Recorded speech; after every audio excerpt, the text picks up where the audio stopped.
The summer season is a perfect time to go on a hike or plan for a backpacking trip. Joining us this morning is Anastasia. Allison, thank you so much for being here. Thank you for having me. This is a very cool segment. I'm not going to lie, when I heard there was going to be pad thai in the studio this morning, this is not what I was expecting, but I love this because you really can do some creative stuff. You know, camping doesn't just have to be a hot dog over, a flame. Exactly, and when you're backpacking, carrying in quote-unquote normal food, it's really heavy. And so what I want to show people how to do is how to bring really good food and healthy food out into the backcountry without lugging in a lot of really heavy items. So that's what I've done today, is showing people how to make a freezer bag pad thai. I have to know how this is going to be done. So where do you start when you're doing this? So I purchased rice noodles just at the grocery store, and then I actually break them up into little pieces, and what I've done is I've put them into a quart-size freezer bag. It's very important that it's a freezer bag because you're going to be adding boiling water to this, and the freezer bag will not actually pop. So I've started with a starch, and then I've just written on it with a Sharpie so I remember what it is. Then what I'm going to do is just add my pad thai seasoning. If you need more calories, you could bring along a peanut butter packet, but for my sort of spice blend here, I have the pad thai, I have some powdered peanut butter, which is really lightweight, and then I have some powdered coconut milk. So now, all of these items are freeze-dried, powdered. Is it hard to find these? No, this is so easy to find. I bought this little pad thai packet just at the grocery store.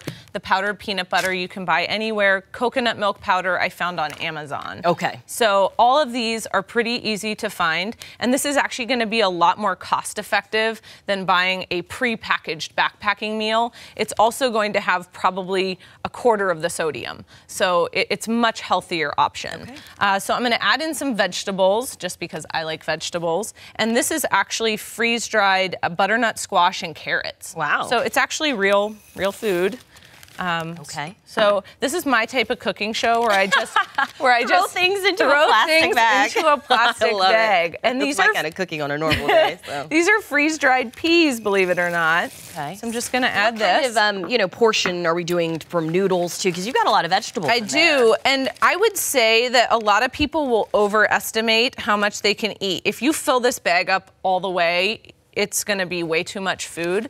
So what I would do is, if you look at the serving size on the container and then sort of figure out how many calories you might want to eat in a day of hiking, which is probably going to be higher than your normal day, a lot of times what I'll do is actually weigh this out based on the portion size. Okay. So we're finishing up the ingredients. How do we and this is chicken. This up.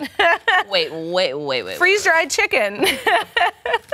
There's freeze-dried everything. Clearly, now that I can say that I've honestly never heard of. So now we've got all the ingredients in the bag. Where does the cooking come in? So I will be bringing along a backpacking stove. This is a jet boil, and so really my only other ingredient is boiling water. So I've preheated this water, and basically what you're gonna do is pour in water to cover it. You don't want to drown it in water, but you want to be able to have everything saturated because you want it to actually rehydrate. And how long does it take to hydrate and essentially cook? It takes about, I would say, about 10 minutes. You want to stir it up there. Yep, so you'd stir it, get it really nice and everything, all the noodles, all the veggies really in there so you can get it soft.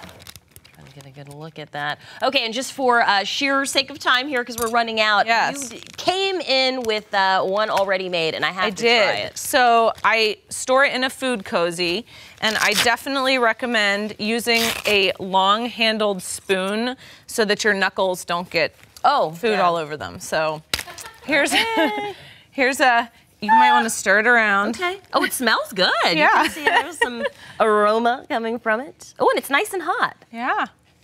Sorry, I'm trying rice noodles. Spoonful here. Pad thai. Oh, it's pad thai-ish? Definitely pad thai-ish. Good. Absolutely. Well, definitely more flavorful than I thought. It is, and when I go backpacking all the time, and this is something that it's so easy to make. I mean, you saw it took me 2 minutes to throw everything together, and I'm not going to feel crummy eating this because I'm eating real vegetables, real food, and just fueling myself for the activity of hiking. So, and it's just so much easier than people think to put this together. It took me 2 minutes. I love this. Where can we get this recipe? Do you have some website or somewhere we can reach out to you? If you reached out on my website, it's anastasiaallison.com, and I'll just post the website today on my blog, and that way everybody can find it. All right, Anastasia, thank you so much. This is so creative. I'm very impressed. I'm even going in for another bite.